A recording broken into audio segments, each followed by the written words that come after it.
we're joined by our colleagues at HUD and HHS to talk about coordinating housing related supports and services with HUD Housing Assistance for people experiencing homelessness. Next slide, please. Great, and here's information about the webinar logistics.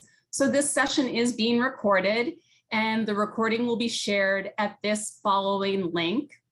Throughout the webinar, we'll be including links, website links in the Q&A or comments section so that you have those available immediately. But the slides, as I said, will be available to you at a later date. All participants are muted, so don't worry about whether you need to mute yourself. And if you're having any trouble connecting your computer audio, you can call in using the following information. Please submit questions in the Q&A box, and we will get to those throughout the webinar. We do have a section at the end of the webinar that will be sort of available just for Q&A, though feel free to ask throughout the session, and we'll get to those that we can as we're going through. Next slide, please. So today we'll be doing, we're going to have a welcome from David Gonzalez-Rice, who's the Special Assistant for Housing and Services at the Office of the Secretary of HUD. Then the Technical Assistance Collaborative, myself, will be providing some context to this topic, and then we'll welcome our guests from the Center for Medicare and Medicaid Services. So with that, I would like to go ahead and welcome and introduce David Gonzalez-Rice with the Office of the Secretary at HUD. Thank you, Rachel. On behalf of Secretary Fudge, I just want to welcome everyone. Thank you for your participation and your interest this afternoon. We're very excited at HUD to hear from our colleagues at CMS about resources that can assist people experiencing and exiting homelessness. We know the American Rescue Plan made really significant investments to address homelessness, and we've heard from a lot of communities around the country that are really excited about those housing resources. We often also hear that those communities feel like the resources aren't necessarily there to go with the housing. But in fact, there are lots of services dollars in the American Rescue Plan. They might not have come through as a COC grant or have homelessness in the name of that budget line. But there's a lot of services dollars to be found there.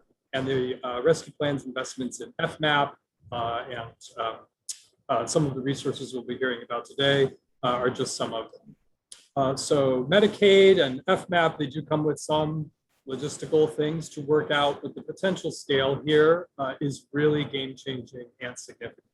So we just want to encourage you heading out from today.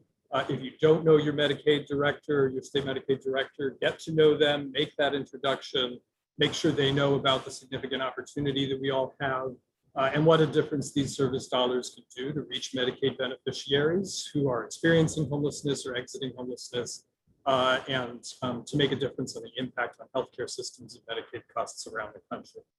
So thanks again to everyone. Thanks to our presenters, and look forward to hearing from them. Great. Thank you so much, David. Next slide, please. Okay, so just wanted to make sure that everyone has context for the purpose and the agenda for today. So attendees will be equipped to identify available housing-related supports, which we'll define in a moment, and services in their state and communities. Attendees will also be able to locate their state and local agencies responsible for funding and delivering these resources in order to reach out and form partnerships to ensure successful referrals, lease up, and ongoing tenancy and HUD housing programs, especially the Emergency Housing Voucher Program. And this webinar will also be helpful for PHAs, public housing authorities, with a homeless admission preference and PHAs with a special purpose voucher program such as Mainstream, Family Unification Program, and HUD VASH. So the agenda will be defining housing related supports and services and how these can be paired with HUD housing assistance to benefit individuals experiencing homelessness. We'll describe resources available through federal health and human service agencies, specifically the Center for Medicare and Medicaid Services today, that can fund housing-related supports and services, including the new resources in the American Rescue Plan. We'll offer a couple of examples of on-the-ground partnerships and pairing of HUD HHS resources and takeaways for public housing authorities and continuums of care and others to learn more and pursue partnership opportunities. And then we'll take some questions and provide answers. Next slide, please. Okay, so we do want to just remind folks that this webinar is the second in a three-part series identifying health and human service agency resources that can be used for housing support services, along with specific partnership opportunities and on-the-ground examples of successful approaches to pairing these resources. Next slide, please. So we wanted to just pause for a moment and do a quick poll. And Ari is going to bring up our poll today. This will just give us a better sense of who's listening in so that our presenters have a little bit more context as to who's joining today's call. So folks can listen, select who you're associated with, a single choice. We'll just let this sit up here for a second, and then we'll look at the results.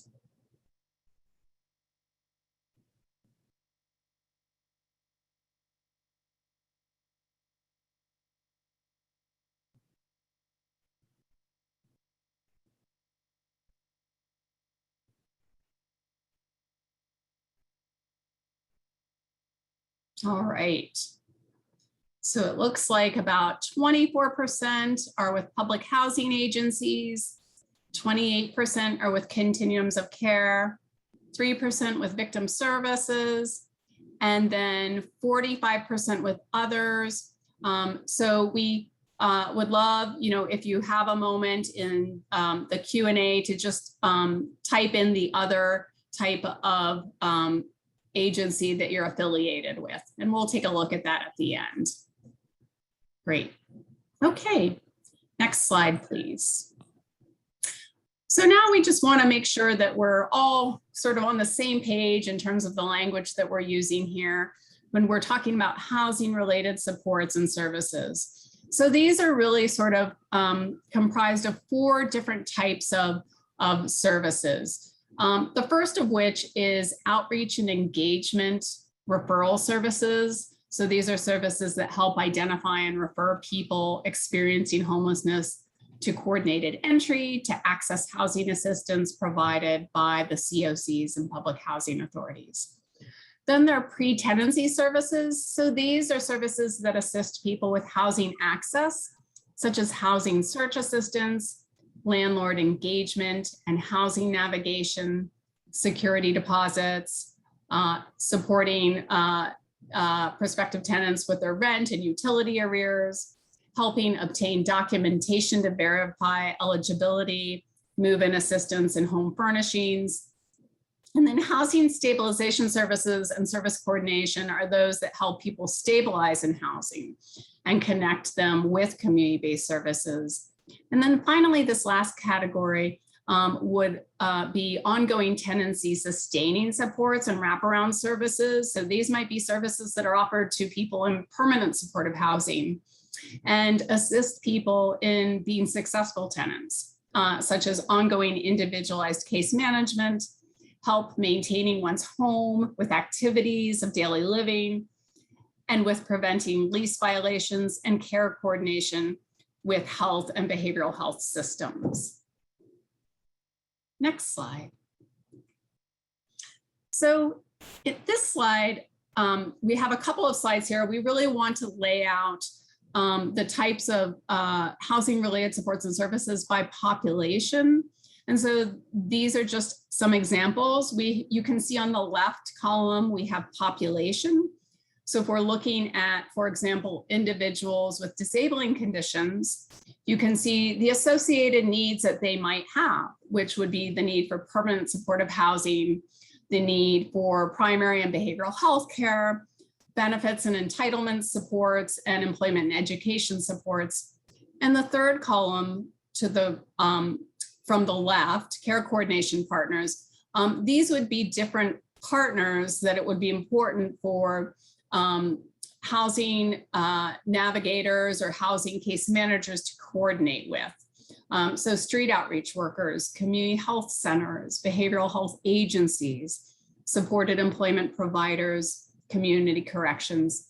And then to the far right column, intensity of services, the population of individuals who have disabling conditions may need crisis response capability that's available 24 hours a day, 7 days a week in order to sort of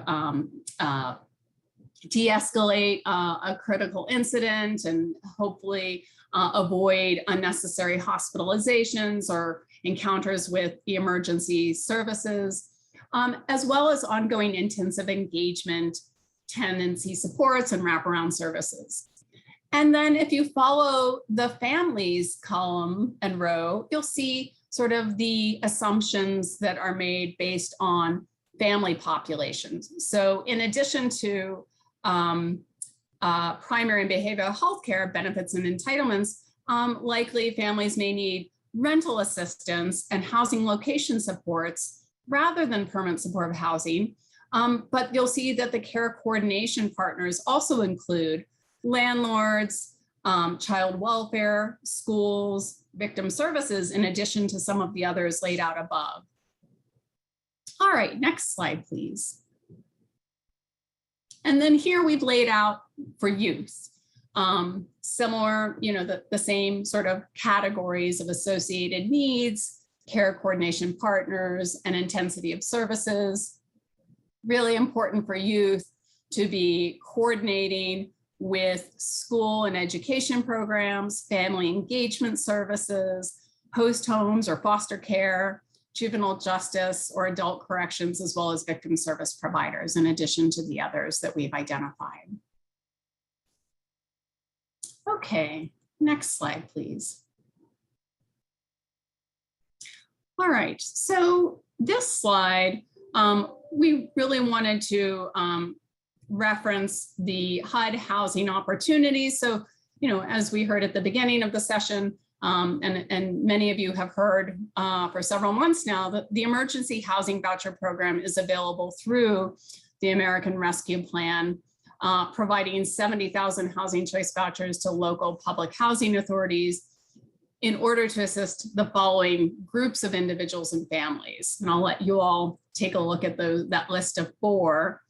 And public housing authorities, as you probably well know, are required to partner with Continuums of Care or other homeless or victim service providers to assist qualifying families through a direct referral process.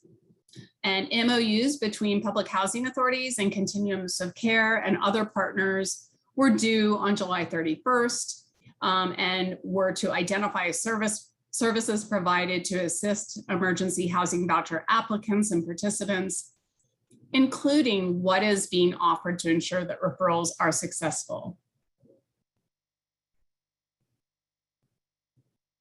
Okay. Just taking a brief moment to look at any questions that may be queued up for now. Alicia, I'm just going to pause for a second to see if we have any that need to be answered now or if we're good to continue going. You are good to continue going. Great, thank you. Okay, so this slide lays out other HUD housing programs by program office.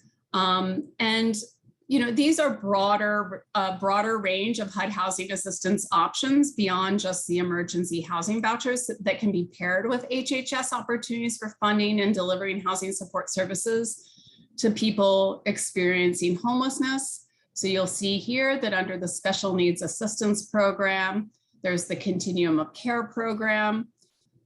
We know that about a quarter of today's audience are associated with Continuums of Care. And then there's the Emergency Solutions Grant Rapid Rehousing Program. And then in public and Indian housing, we know that housing choice vouchers, special purpose vouchers such as VASH, which is the Veterans Housing Voucher Program, emergency housing vouchers, mainstream for people with disabilities in public housing is also an available resource for housing. And then in the Office of Multifamily, there's the Section 811 PRA program for people with disabilities. There is Section 811 for people with disabilities and Section 202 serving elderly populations. So it's important to think about the opportunities that will be shared today by our colleagues from CMS that are beyond just the Emergency Housing Voucher Program, and to determine if there are other available resources that are coming into our community from these HUD programs. It could be paired with the Medicaid related resources that we're going to talk about next. So with that, I would like to go ahead and introduce Jennifer Beaudoin, Jean Close, and Martha Egan. Their titles are all here on this slide, and they are with the Centers for Medicaid and CHIP Services, Center for Medicare and Medicaid Services. And so with that, I'll go ahead and turn it over to you all.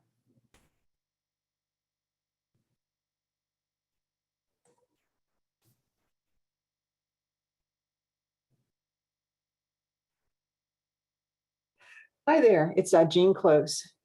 Thank you so much for including us in today's webinar. We're really looking forward to introducing you to Medicaid. I love the program, and during the next 10 minutes, I'd like to introduce you to Medicaid and hope that you will reach out to your state Medicaid agency and other partners that you meet in this series so that you can develop and strengthen a collaborative relationship for the benefit of the individuals that we hold in common. So let's get started with 5 things that you've always wanted to know about Medicaid. All right. First, did you know that Section 1902 of the Social Security Act established medical assistance? The provisions in this and Section 1902 form the basis of our crazy quilt of Medicaid programs across the country. Medicaid is indeed a state and federal partnership. That is, states establish their programs within state and federal parameters. There's a wide range of service delivery structures through which states provide medical assistance. For example, Connecticut furnishes services through a fee-for-service system, while Arizona operates their whole Medicaid program through a Section 1115 demonstration. Many states serve individuals through a mix, through both fee-for-service and managed care plans. States are reimbursed from the federal government at a federal medical assistance percentage, or FMAP rate. States must share in the cost of furnishing coverage. The amount of federal share varies from 50% to about 87% federal share for some states. This rate can also vary by service and by eligibility group too, but more about FMAP later. On to the second thing that you've always wanted to know about Medicaid. Each state has a state plan. State plan is a huge document that reflects all aspects of a state's unique program. Almost all state plans are on the web. And as you wonder about what Medicaid can do for your constituents, this document is a wealth of information. Medicaid.gov also provides a high-level source of information about each state. Now, if a state wants to make changes in their payment methodologies, their eligibility, or services, a state submits a state plan amendment or a SPA. We have funny language in Medicaid. I'm sure you don't in your system. They submit the SPA to CMS for review and approval. The state decides who is served, the services available, including the amount, the duration, and scope of these services. The state decides on the service delivery system and whether the program is operated through managed care plans or on a fee-for-service basis or a mix of service delivery systems. We discussed the Medicaid state plan a little bit earlier, but the states are constantly amending the plans, and some amendments require states to receive their own legislative authority. So recall that Medicaid is a state and federal partnership. Medicaid expenditures are a significant part of state budgets and an entitlement. So many states tread carefully and deliberately in deciding whether to expand services or eligibility because of the very real cost implications to the state. I mentioned earlier that a state's Medicaid program is described in the plan. The program also must meet rules in the Code of Federal Regulations, or CFR. Further, the program is guided by policies reflected in state Medicaid directors' letters or state health official letters, and these can be found on medicaid.gov. This is just a great resource. The program's constantly changing, so staying informed with these new through state Medicaid directors' letters or show letters can be very, very helpful. So on to the third thing that you've always wanted to know about Medicaid. And these are some of the basic statutory requirements. They kind of make you scratch your head when you see the differences in states' programs, but there is a foundation within 1902 and other places within the statute. And here's some of the most important, in my opinion. The statute requires that each service must be sufficient in duration, amount, and scope. The statute requires that services are available statewide throughout the state to the extent feasible. The statute also requires that services are equal in amount, duration, and scope for any individual within an eligibility group. Also, individuals must have a choice of qualified provider. And any willing and qualified provider must be allowed to participate in Medicaid. Now, I mentioned that these are foundational provisions, but these provisions can be waived when consistent with access, quality, and the efficient and economic provision of the services.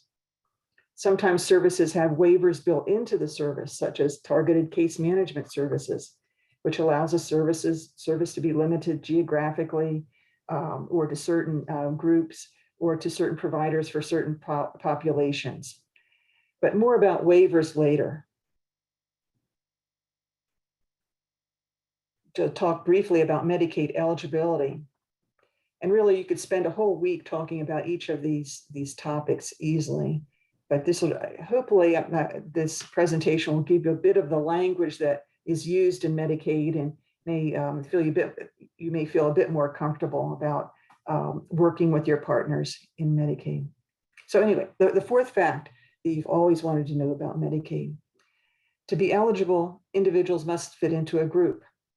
Some are mandatory, such as children under age 19, but others are optional, such as the medically needy group. Individuals also must meet income standards. Now, looking at this slide, you can probably recognize many of your constituents here. I believe there may be over 60 Medicaid eligibility groups. So your constituents will probably fit in somewhere. But again, this could vary for the optional groups, this will vary by state.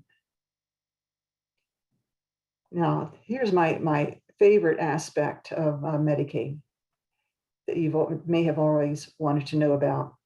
And Rachel and her colleagues have discussed some of these, but I'd like to connect the dots a bit between what is really helpful to individuals needing housing supports and connect the dots with what is covered under Medicaid and the language, again, that we use in Medicaid for these benefits.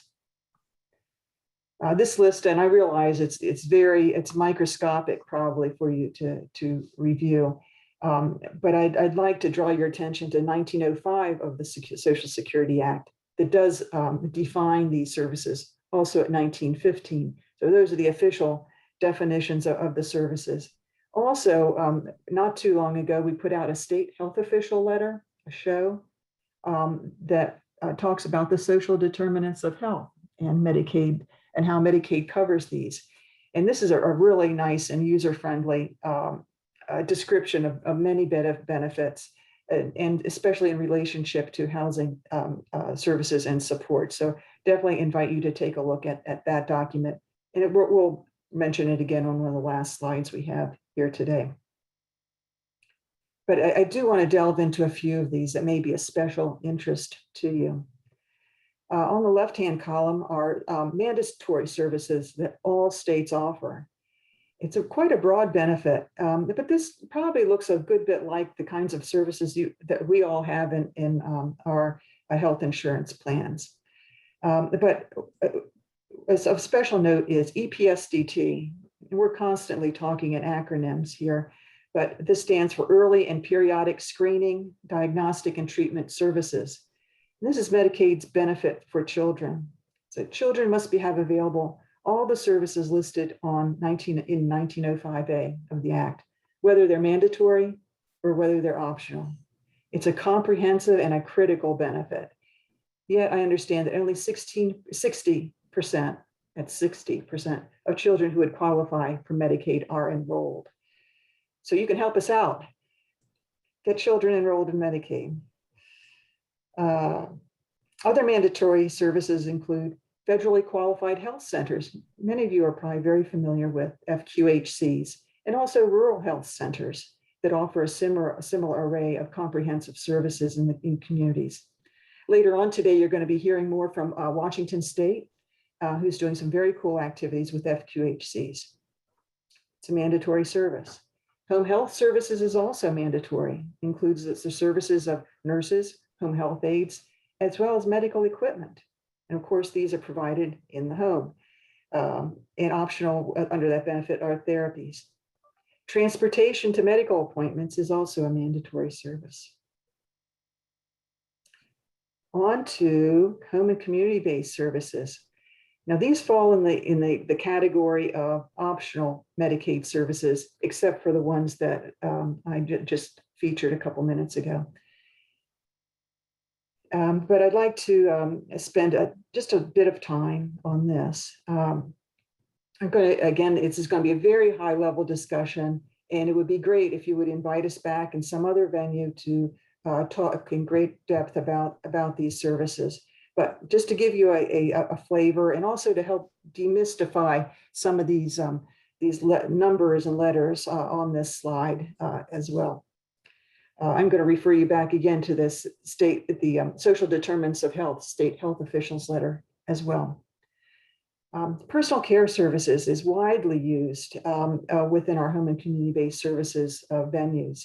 And it's human assistance to help individuals to accomplish the activities of daily living or instrumental activities of daily living. Rehabilitative services is another category offered through the state plan that reduces physical and mental disability and restores beneficiaries to the person's best possible functional level. Examples include counseling for individuals with mental health or substance use disorders, as well as the therapies, physical, occupational, and speech therapies. Crisis services are also covered under this category. A premier service is that you'll hear a lot about, you probably know a lot about already for those working in continuums of care, is the Section 1915C Home and Community-Based Services, or waiver programs. This 1915C serves individuals who meet the state's institutional level of care. And that means that the individual could be admitted to a nursing facility, a hospital, or an intermediate care facility for individuals with intellectual disorders, disabilities. States can target programs to specific populations and limit services geographically under 1915C waiver programs. The services include case management, home accessibility adaptations, one-time community transition cert costs, housing and tenancy supports, rehabilitation services, non-medical transportation, home delivered meals, supportive employment, and assisted technologies, as well as other types of services that may assist in diverting individuals from institutional placement and supporting community living for eligible individuals. So this is really a tremendous important program to delve into and to find out how your state is providing this service. The sister service of 1915C waiver programs is the state plan home and community-based service, or 1915I. And And it includes all the services I just mentioned, or the potential for including all of the services that I just mentioned. However, the eligibility for the participants differs. I mentioned that for 1915C, individuals need to have an institutional level of care. For 1915I, that is not the case. The individuals must meet needs-based criteria, and these criteria are less stringent than the institutional level of care. The needs-based criteria are factors that are based on an individual evaluation of need and may include, but cannot only include, state-defined risk factors such as risk of or experiencing homelessness, risk of food insecurity, or risk of social isolation for older adults with chronic conditions. Another option that's available is self-directed personal assistance services, or 1915J, and it permits individuals to self-direct their own services, their own personal assistance services under the state plan or under waiver programs. More numbers and letters. 1915K is also known as Community First Choice, which also provides community and home-based attended services and supports. One of my favorite programs is PACE, Program of All-Inclusive Care for the Elderly. It provides everything a person needs, comprehensive medical and social services. It's based in an adult day health center, as well as provides in-home and referral services according to a participant's needs. And I'm going to finish up with Section 1115 demonstrations, which isn't really a service in itself. You're going to be hearing from Washington and Maryland today about their innovative approaches that they're implementing through 1115 demonstrations that cover housing-related services and supports. But basically, Section 1115 demonstrations waive certain provisions of Section 1902. So I'm continuing to circle back to good old Section 1902. It can waive these provisions if for the benefit of the Medicaid program. So these demonstrations must not cost the government more than the state's historical Medicaid program, but the demonstrations allow for innovative service delivery models and reimbursement for costs that are not ordinarily covered under Medicaid. So with that, I'd like to turn the agenda over to Martha Egan, who is our technical director. And Martha is going to talk about Section 9817, which provides enhanced reimbursement for home and community-based services to states. Martha? Great, thanks, Jean. And it looks like we are on the right slide here. So we're going to stick on this slide. We're going to stay with this slide for quite some time. So, I'm going to provide a couple of updates on recent federal activity and funding related to home and community-based services. And as Jean just mentioned, these are the types of services that can support individuals who need, long-term services and supports to live independently in homes and communities of their choice. And HCBS services can include housing-related services and supports. And again, that would be under certain Medicaid authorities and for certain populations. But the one caveat or disclaimer that we always have to kind of bring up when we're talking about housing in Medicaid is that Medicaid does not pay for room and board. Except in certain medical institutions like a skilled nursing facility. But what this means simply is that Medicaid does not cover such things as ongoing rental assistance or ongoing utility payments and the like. And that's kind of why we are here today, is that Medicaid can provide, as Jean just described, this broad array of services and supports to help individuals live in the community, and HUD and their resources can provide accessible, affordable housing for individuals. So I want to kind of start with kind of briefly going over what do we mean by housing related supports under the Medicaid program. And Rachel did talk a lot about these, but under Medicaid, it generally includes a few concepts or a few types of services and supports. And I'm going to start with the one-time moving costs. So Medicaid can cover, and again, this would be under certain Medicaid authorities, they can cover one-time moving costs, such as a security deposit, payment for basic household furnishings, Medicaid can cover a one-time cost or cost for transportation expenses that might be related to a move when necessary, and also that would be unavailable through other resources. And of course, it would have to be identified in what we refer to as a person-centered service plan. Medicaid can also provide pre-tenancy supports under certain Medicaid authorities, and these can include activities such as assisting with the housing search, training on how to search for housing, completing or assisting an individual with completing the application for housing assistance, reviewing and signing a lease or rental agreement. So, and that's just an example of a couple of the types of pre-tenancy supports. Medicaid can also cover under certain authorities tenancy supports or housing sustaining supports. And those can be activities that can help an individual to maintain their tenancy, which can include education and training on the role, rights, and responsibilities of the tenant and landlord, and also connecting an individual to community resources to maintain housing stability.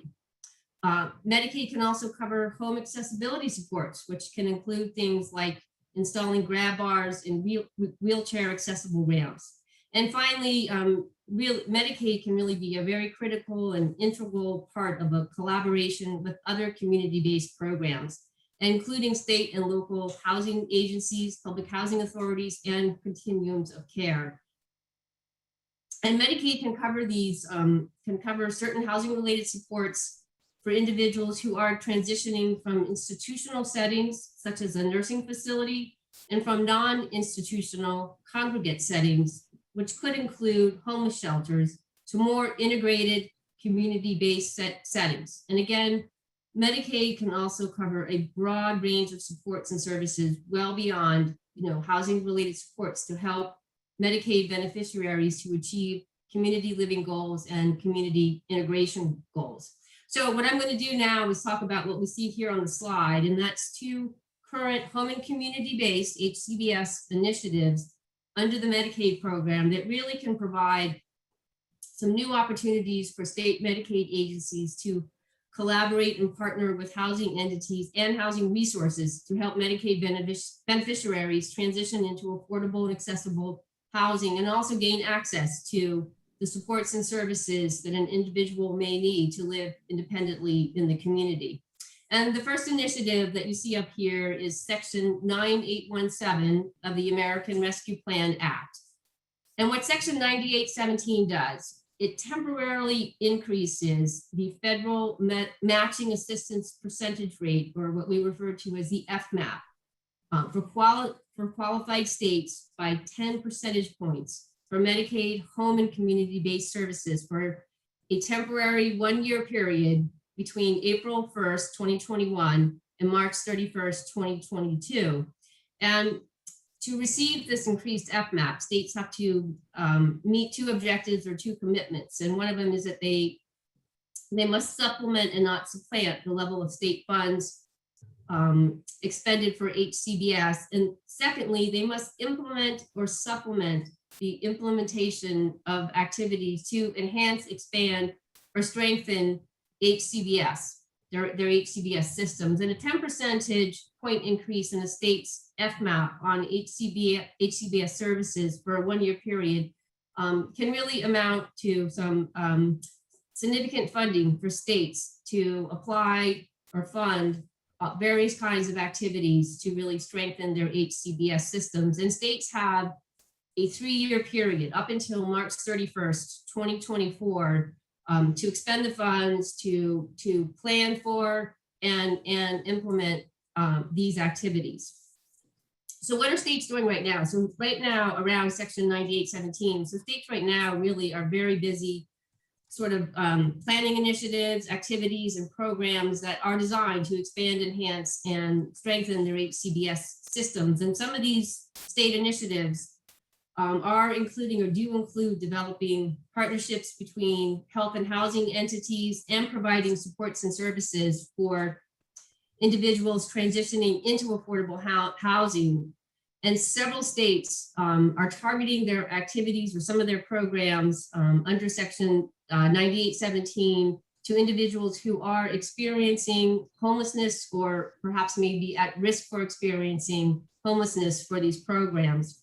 And examples of some of the initiatives that we're seeing from states are things like providing these housing related supports and services for individuals who are experiencing homelessness or at risk of experiencing homelessness. And some states are doing this, for example, under a pilot program. They may be testing or targeting certain geographical areas or testing and targeting certain services under a pilot sort of framework. And other states are going to be actually doing this or providing housing related supports under the regular Medicaid program for certain populations, such as individuals with a mental health and or substance use disorder who are experiencing or at risk of experiencing homelessness. Some states are working on activities to provide intensive case management and outreach services to individuals experiencing homelessness. And some states are looking at funding sort of multidisciplinary behavioral health teams. And these teams are being assembled to assist individuals who are experiencing homelessness across medical and social supports, which could include linking individuals to affordable housing. And some states are looking at ways to enhance and expand home accessibility options for individuals with a disability and older adults by providing flexible funding for home modifications, home repairs, and assistive technology to help individuals remain at home. So Section 9817 offers lots of opportunities and flexibilities for states to partner and collaborate across the health and housing systems, really to provide access to affordable and accessible housing and access to supported services for individuals who are experiencing or are at risk of experiencing homelessness, or also for individuals who are transitioning from institutional settings. So that's kind of 9817 in a bit of a nutshell.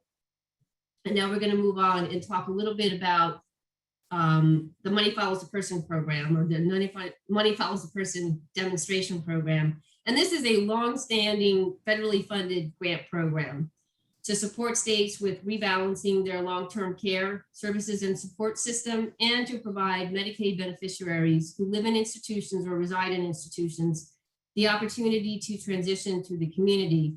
And when we say rebalancing, what we really mean is sort of shifting this institutional bias towards home and community-based services.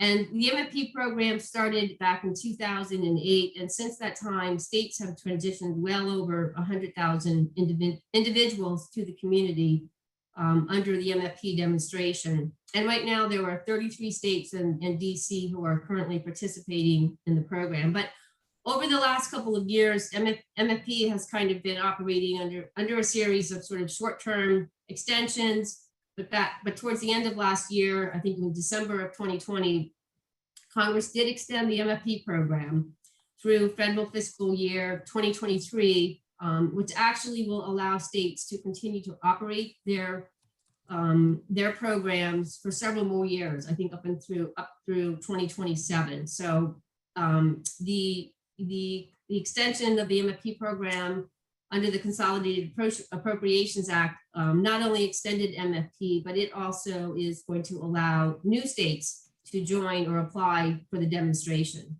So, given this more sort of solid funding for the MFT demonstration, we really expect to see states to continue all the work that they've been doing around expanding and enhancing their housing services and supports and their housing infrastructure, and all of their housing related activities that they've been doing under the demonstration to help individuals transition from institutional settings into the community. And under the MFT demonstration, states have developed and implemented a lot of very innovative strategies to provide housing related supports. And for example, MFT programs do provide PreTendency Supports. Several of the programs are actually, almost all of them do. And that has included things like funding dedicated positions for housing coordinators or housing navigators to assist individuals with applying for federally assisted housing programs, to conduct housing searches, to provide a robust package of community transition services that include things like security deposits, first month's rents, purchasing of necessary household goods. MFP programs have also funded tenancy supports to help individuals meet the obligations of their tenancy or their lease. And this has included things like employing or funding case managers with specialized housing knowledge, peer supports, and more specialized transition coordinators to help support individuals to achieve community living goals.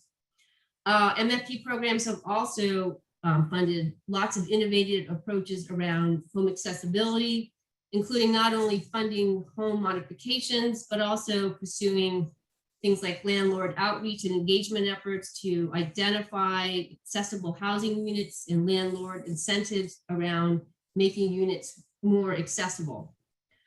MFP programs have also hired housing specialists to develop, strengthen, and sustain partnerships between state Medicaid agencies and state and local housing providers. And additionally, MFP programs have implemented a lot of activities that expand and enhance HCBS systems. And some examples of those system level activities include things like developing web-based housing registries and referral systems, providing training on housing related processes and programs for MFP housing coordinators and transition coordination staff. And that has included training on the housing choice voucher program process. And again, I just want to emphasize that the MFP program has lots of flexibility to implement very creative and innovative approaches to support individuals with locating, securing, and maintaining affordable and accessible housing. And one more thing with about MFP, back in September 2020, the MFP grantees, the current grantees, they were offered a $5 million supplemental funding opportunity for HCBS home and community-based service capacity building. And one area that this particular funding opportunity can support is developing and maintaining and strengthening these partnerships, Medicaid housing partnerships that will directly impact MFP participants, but also can be extended to support a broader HCBS populations, including populations that may be at risk of institutionalization, which certainly could include individuals who are experiencing homelessness. So MFP, like 9817, offers lots of opportunities for states to collaborate across health and housing systems, but one really very unique strength about the MFP program is that the programs generally target multiple populations to include individuals with a physical disability, individuals with an intellectual disability, older adults, individuals with a mental health and or a substance use disorder, individuals with chronic illnesses. So the programs, the MFP programs, are really working across the Medicaid, what we would sometimes refer to as the Medicaid operational system, the different service systems that serve these various populations. So they can play, or the MFP program can really play a critical role in relationship building and making connections across these systems. So we certainly encourage you to reach out to your MFP demonstration programs. So let's go on to the next slide. Great, thanks. So so the next slide is just a list of resources that are available to you on Medicaid.gov, and I'm going to highlight a few of them. Some of them I think will be very useful and relevant to the kind of work that you are currently doing. And one of them is the first one, and this is the state health official letter. And Jean did mention this particular letter. We call it a show letter, and it is a letter describing the opportunities in Medicaid and CHIP, the Children's Health Insurance Program, CHIP, to address social determinants of health. And the purpose of this letter is to really describe the services and supports under the Medicaid program that can address social determinants of health. And they do fall into several categories of services, one of them being housing related supports and services, but they also include things like non-medical transportation, home delivered meals, educational services, employment, community integration, and social supports and case management. But the show letter does contain a section on housing related support. And it does give you pretty good descriptions of what housing related supports are under the Medicaid program. So if you are seeking more information about being able to better understand what can be covered under the Medicaid program in terms of housing related supports, I certainly encourage you to take a look at that, that document. Another document that you may find useful is the section 1017 report to Congress. Well, actually, let me go to the second bullet, the long-term services and supports rebalancing toolkit. Let's talk about that for a second. I would encourage you to take a look at that toolkit because it does provide some very basic and understandable information around the home and community-based system. It provides some really good contacts around HCBS, and it provides a lot of examples of state strategies around providing and strengthening their home and community-based system, which does include a lot of examples on kind of this intersection and partnering between health and housing and what states are really kind of doing in that space.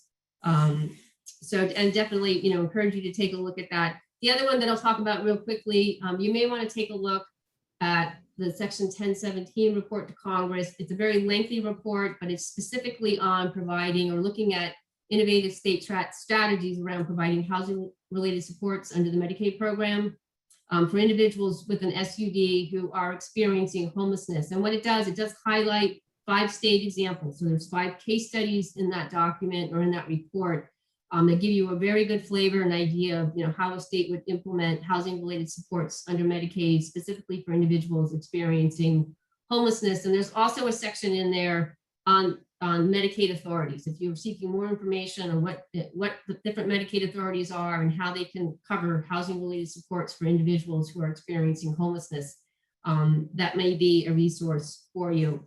And then certainly encourage you to take a look at the other resources. There's a lot of resources under the Money Follows the Person program. There's a very excellent toolkit under the Medicaid Innovation Accelerated program that does provide a lot of information on building, developing housing partnerships between state Medicaid agencies and their housing counterparts or housing entities. So lots to look at, and hopefully some of these resources will be relevant to your work and helpful in really helping to get people to access these emergency housing choice vouchers and get the services and supports they need to be in the community. So with that, I'll turn it back over to Rachel. Thank you so much, Martha. And we do have a lot of questions for CMS, but I think we'll wait until after we just share a couple of examples of some states as Jean and Martha have referenced. So with that, I'll go ahead and ask Ari to advance to the next slide. Great. So one state that we wanted to highlight is Washington State. And so Washington has implemented an array of pre-tenancy and tenancy sustaining supports through its foundational community supports program for high-need Medicaid beneficiaries.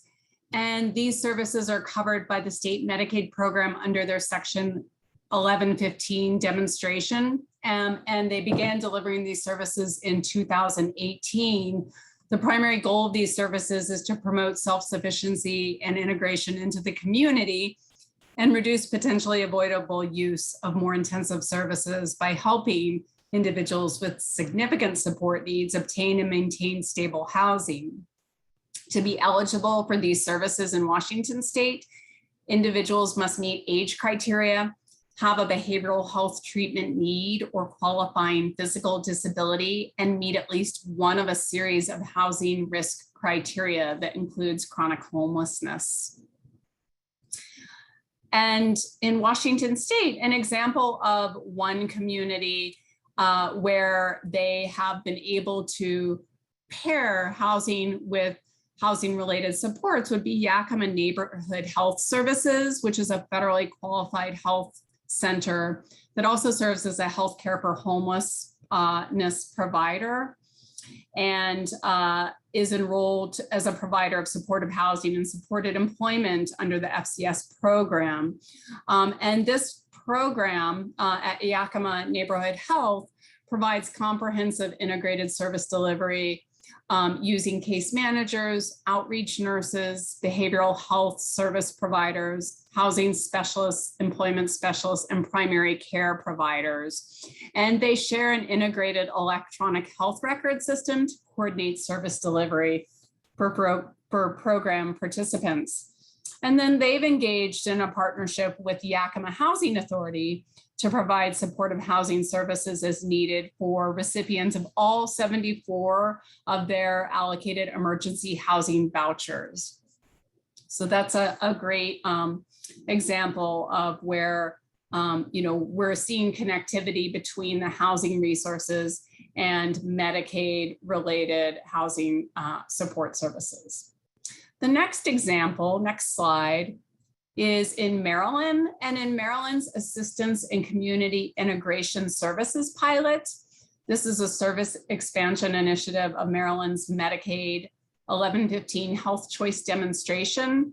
And ACES provides a set of home and community-based services, those HCBS services, to a population that meets the needs-based criteria focused on high-risk, high-utilizing Medicaid enrollees who are at risk of institutional placement or homelessness post-release from certain settings. So pilots provide tenancy-based case management services, tenancy support services, and housing case management services. And through the ACES pilot, 600 spaces are available in total, with 420 currently allocated across 4 lead entities. So Baltimore City Mayor's Office of Homeless Services, Montgomery County Department of Health and Human Services, Cecil County Health Department, and Prince George's County Health Department. And in Maryland, the state requires that local governments come up with Medicaid match for their pilots. So pilots are managed locally by a lead local governmental entity. So in the example that we cited of those 4, those are the entities, and they're able to fund 50% of total costs with local dollars, provide leadership, and coordinate with key community partners to implement the program. Now, in Maryland, of the 180 of 200 households that are being served with scattered site project-based, of the 200 are being served with scattered site project-based permanent housing vouchers. And in general, all Baltimore ACES clients come from the coordinated access system and are literally homeless. If they are determined high needs by the coordinated access system's vulnerability assessment, there's a secondary screen to determine if they're on Medicaid or if they're Medicaid eligible and meet the needs-based criteria for the ACES program. You can see here that Baltimore's ACES pilot works with Baltimore Healthcare for the Homeless. They're the service provider for the 200 households where vouchers are committed. And the city's hospitals provide Medicaid matching funds, that 50% that we talked about a moment ago.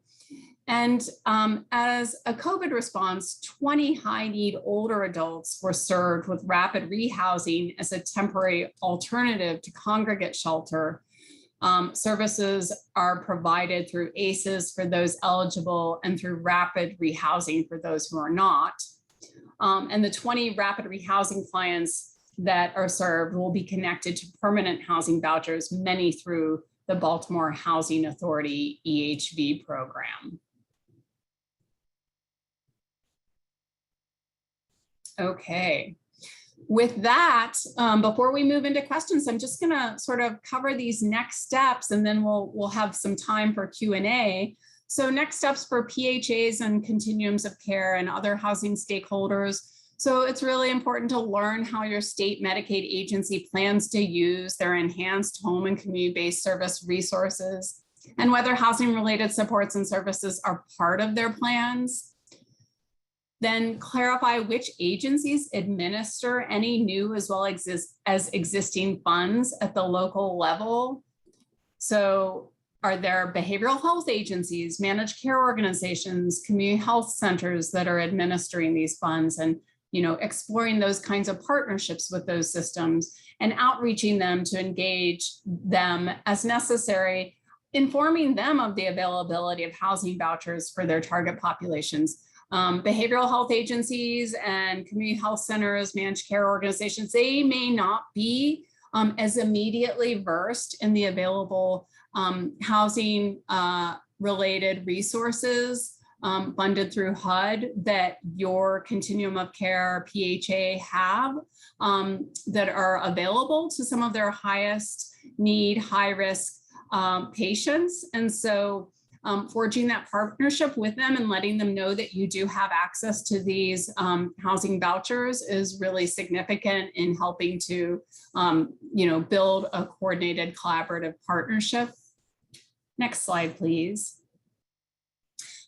Offer to educate local partners about coordinated entry. They may not be familiar with coordinated entry, they may not understand it, and clarify the process for making referrals. So both making referrals from the behavioral health agencies or community health centers or MCOs to the PHAs and through Continuum of Care housing providers, as well as the other way. So PHAs and Continuums of Care being able to make referrals to those systems.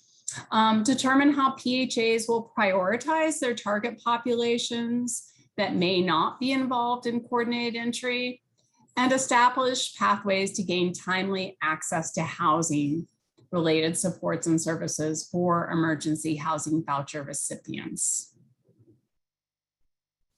All right. We did want to do a couple of brief polls to just get a sense from you. There are going to be two different polling questions. The first one is, which of the following agencies who deliver Medicaid funded services are PHAs and Continuums of Care already partnering with? So if you can take a moment to pick which of these you're partnering with.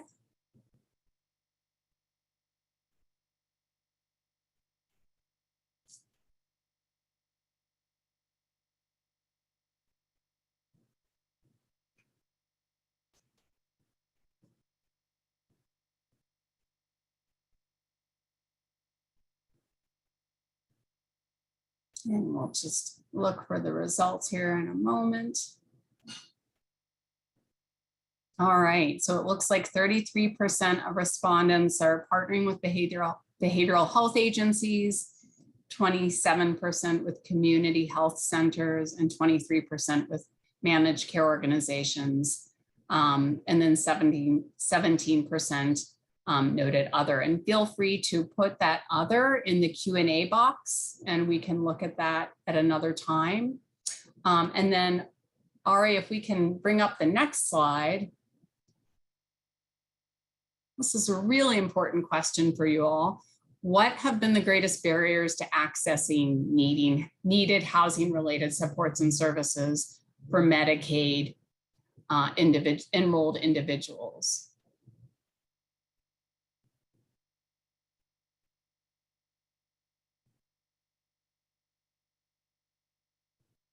I think this information will be really helpful for HUD and CMS as they are looking to communities to uncover and discover what are the greatest barriers for public housing authorities and continuums of care.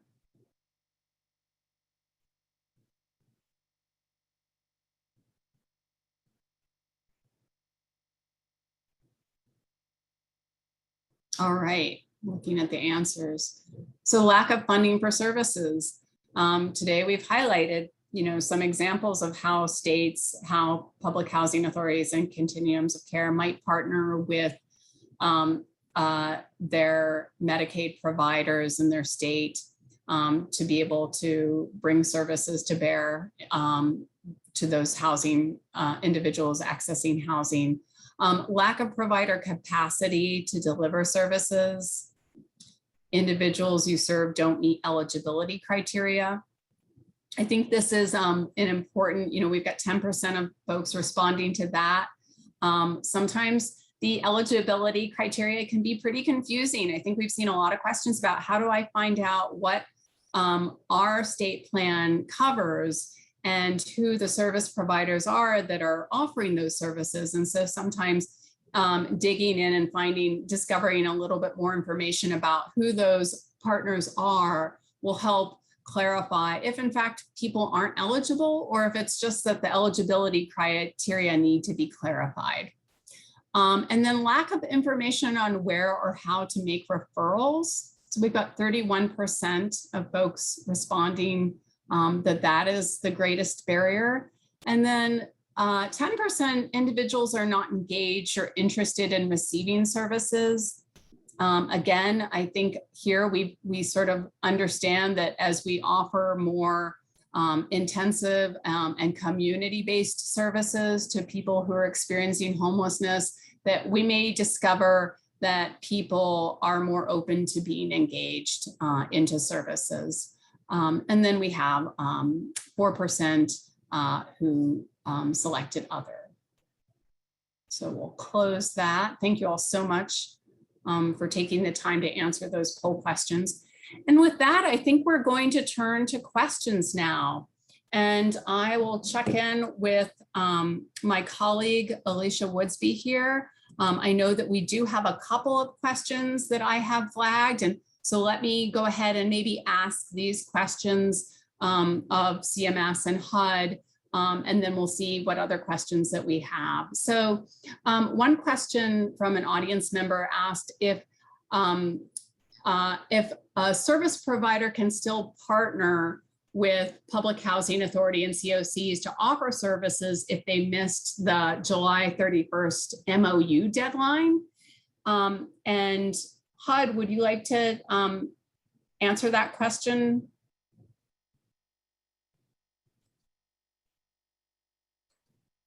Hi, sorry, could you hear me? Yes, we can hear you now. Okay, great. So the MOU requirement deadline was passed, but that doesn't mean that the MOU that was agreed upon between the PHA and the CoC cannot be amended. So one thing that we've always stated is that the MOU is a living document, and as the PHA and CoC mature the EHV program and identify things such as additional services that you want to provide, this document can be amended. And I think there was also additional questions on whether we're collecting the MOU. And so, yes, no, we are not collecting the MOU. So, although some PHAs and our CoCs have provided the MOU to HUD, we've reached out to a couple PHAs from a technical assistance capacity to see if we can help, but we aren't collecting them. And we encourage PHAs and CoCs to always maintain accurate records and have the latest copy of their MOU on hand. So the best place to go to find what's agreed upon between the PHA and CoC is at the PHA or the CoC. Oh, I'm sorry, I lost that last part of your sentence. So HUD would not have the latest copy of the MOU. If it has been amended an additional time before the requirement deadline. The most up-to-date MOU would be probably should be requested from the PHA and or the CoC. Okay, great, thank you. Another question we have is, and I think this is a question for CMS, where could public housing authorities and continuums of care find information about their state's optional benefits and the agencies offering these services? This is Jean, I'll take that one. And I mentioned Medicaid.gov earlier, and I'm going to put this in the chat or the Q's and A's, is that which is the best place? But on Medicaid.gov, there's a benefits section, and there's a place that you can pick your state. So I will put that out there, and it'll give, again, very high level indication of what the state benefits are provided. But hopefully there'll be a resource for you to actually, contact the state or to access the state's website for additional information. One thing I also didn't mention for those who are seeking to establish partnerships within the state. CMS has a group, Medicaid and CHIP operations groups, that really has a great relationship with each state, more so than the folks on the phone from CMS today. So I'd also invite you to reach out to the Medicaid and CHIP operations group. And again, I will look for that link and put it in the chat in the appropriate place. And then that person, and all are very accessible people, very happy to help make connections for you, and can bring in the right people at the state, because it can be a little bit overwhelming to identify in some states the Medicaid agency who's the best point of contact to start developing partnerships. So I think MCOG could be a great resource for you. Great, thank you, Jean. Another question that, oh, go ahead, Martha. I think Jean mentioned it briefly, but the only other thing that I would add on is certainly encourage folks to look at the state Medicaid websites, right? There's always generally a lot of information there, and it may be a good idea to begin kind of, wading through what is available to you on the actual state's, their own Medicaid website. Great, thank you. Another question that's a little bit similar is there an easily accessible resource that shows which states are doing what services for social determinants of health?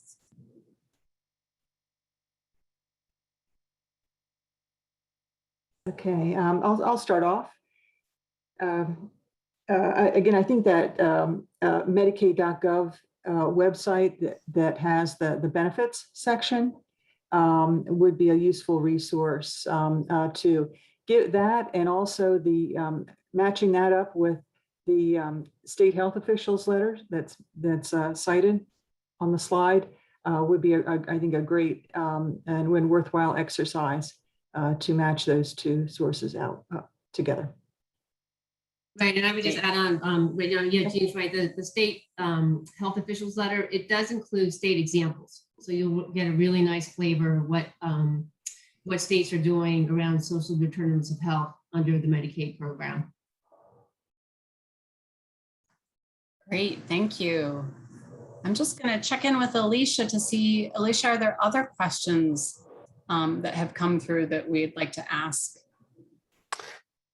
Yeah, we did have another question for CMS.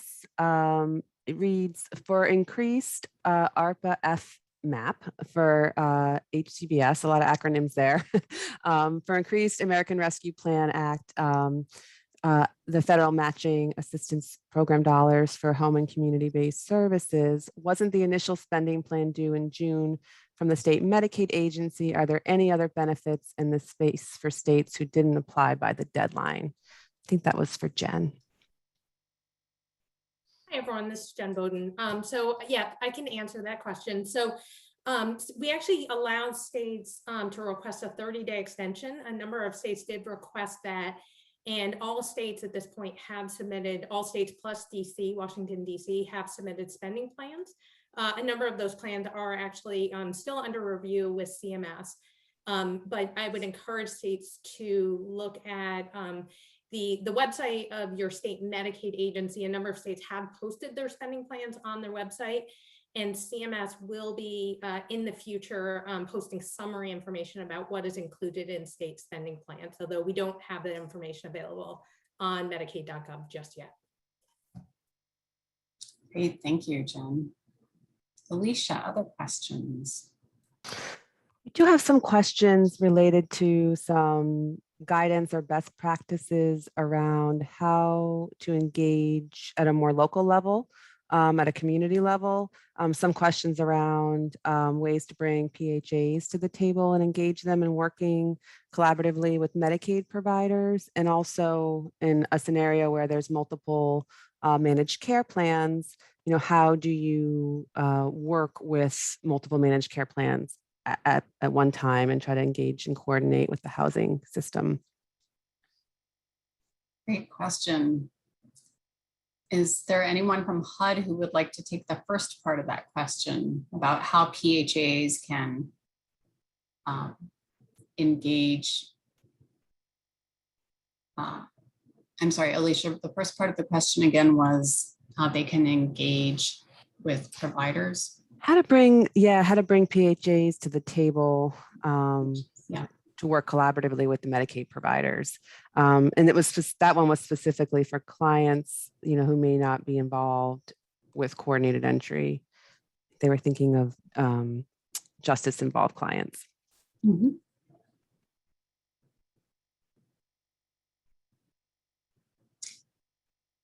So one practice that I've seen in some communities with regards to justice involved individuals and PHAs is that, working with a PHA, sitting down and having a discussion about the logistics of the level of service that's offered to an individual and ensuring that there will be supportive services staff that are available to work with an individual intensively if needed.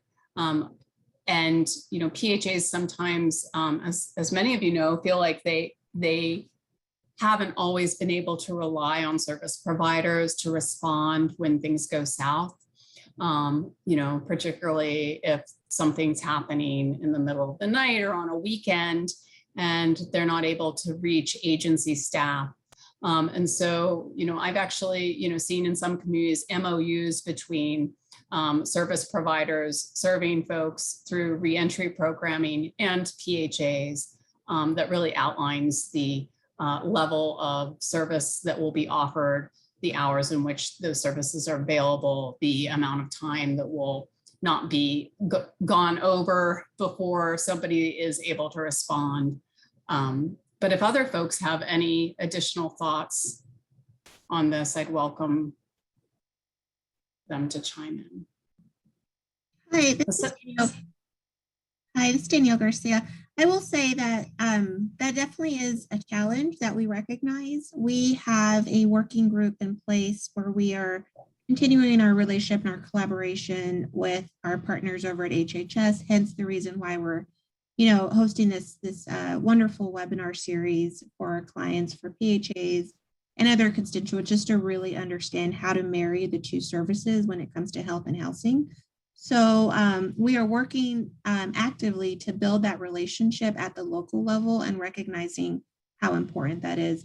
But right now, I would say if anybody has questions, definitely contact your local housing authority. You could even reach out to our local field office and we can try to bridge that gap between partnerships with involving the local HHS at the state level. That's great. Thank you, Danielle. And I wonder if the same would be true of working with multiple managed care organizations, if that's something that a local field office and perhaps the HUD Continuum of Care governing body can help facilitate partnerships when there's more than one managed care organization. Or possibly our speakers from CMS may have some thoughts on that part of the question.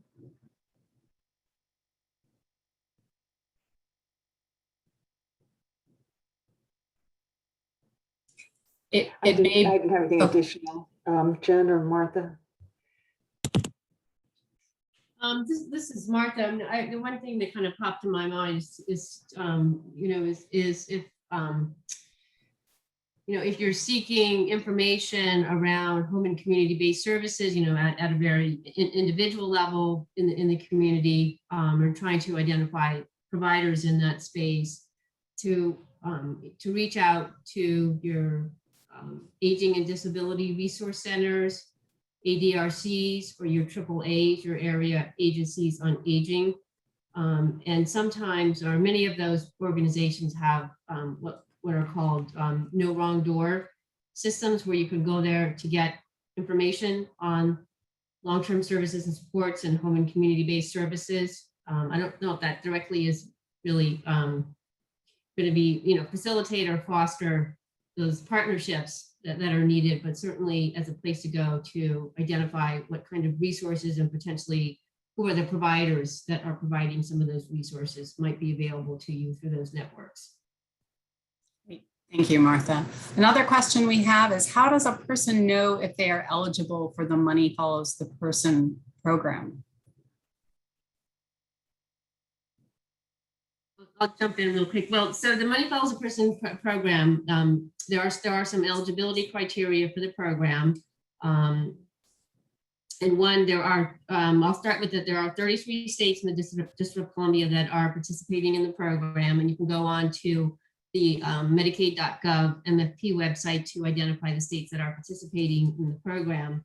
And in order for an individual to be eligible for the program, they do have to be an individual who is residing in a medical institution, such as a skilled nursing facility, for a minimum of 60 days, and they do need to have a level of a nursing home, we would call a level of care, nursing home level of care, and be eligible for home and community-based services in the community.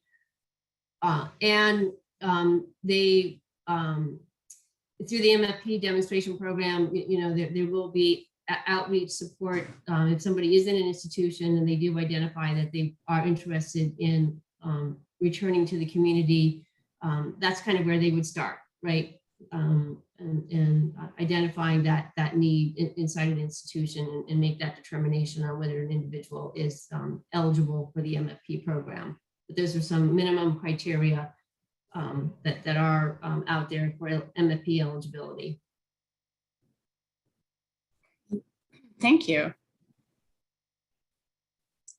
We have a question about that asks, can presenters talk about the ideas for other routes for services for non-disabled homeless people needing tenancy supports if a state does not have, I'm sorry, my little screen here isn't really, Alicia, I'm going to ask if you could finish reading that question.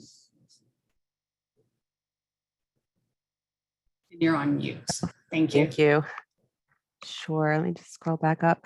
Can presenters talk about ideas for other routes for services for non-disabled people experiencing homelessness that need tenancy supports? If a state doesn't have many of the optional services in their approved plan, what do they do? This person's thinking specifically about like Medicaid covered peer services or any other form of outreach and home visitation.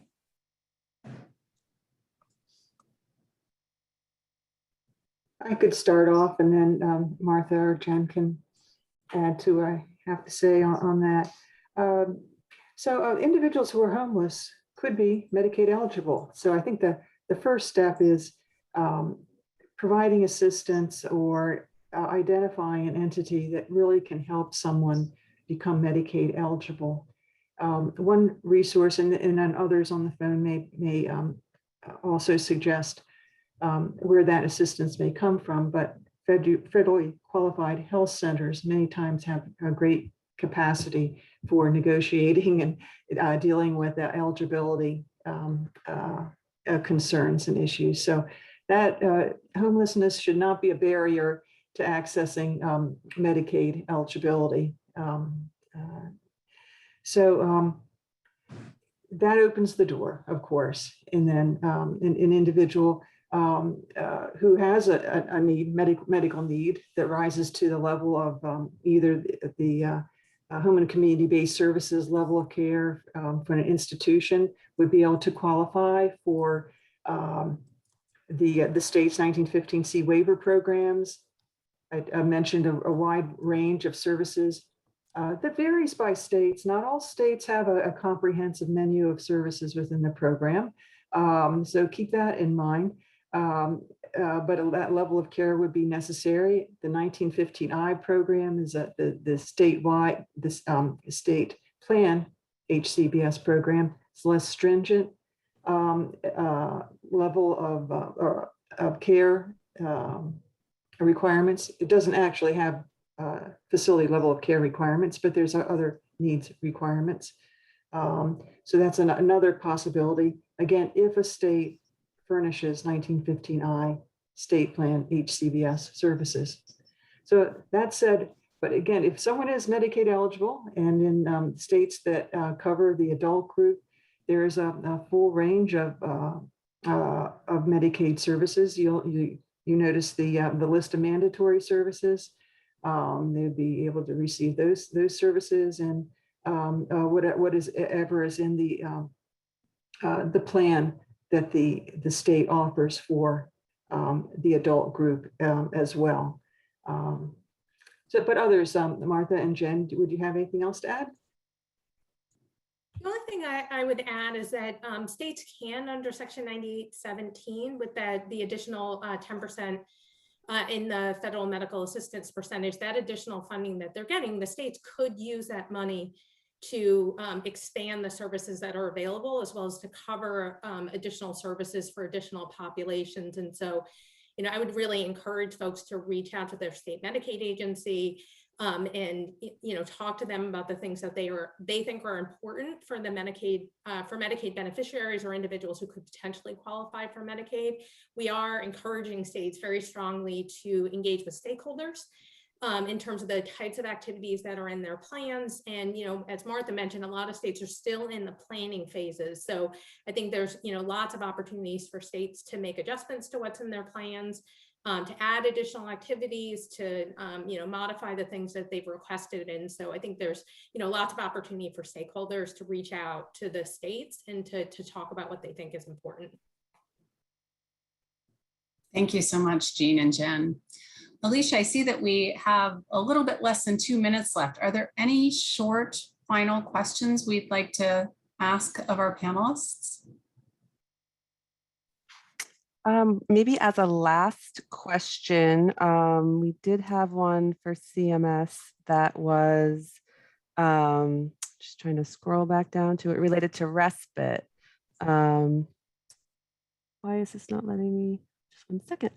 Can you speak to respite care for caregivers who are also IHSS providers for IHSS recipient living in the same? Well, I think there's 2 questions about respite care, and for anyone who has a family member with dementia or a disability, can realize how important it is for family caregivers to have respite so that they're able to be strong to carry on with their family caregiving roles. And respite care is available for the caregivers when someone, for the individuals when they're enrolled in a state plan or 1915C waiver program. So that's really an important option or service. Now, as far as the particulars related to IHSS, I'm really not familiar with the parameters of that program. So I'd have to defer on that answer. All right. Well, thank you. I thanks so much to our panelists today from CMS and to HUD for hosting this webinar. We are at time. We appreciate all the questions that have come in. And I know that the public housing agencies and CoCs do have know how to submit questions via the HUD AQ. So if you have additional questions, please don't hesitate to submit them there. Reach out to your points of contact. And thanks, everyone. We hope that you have a safe and productive rest of your week. Thank you so much.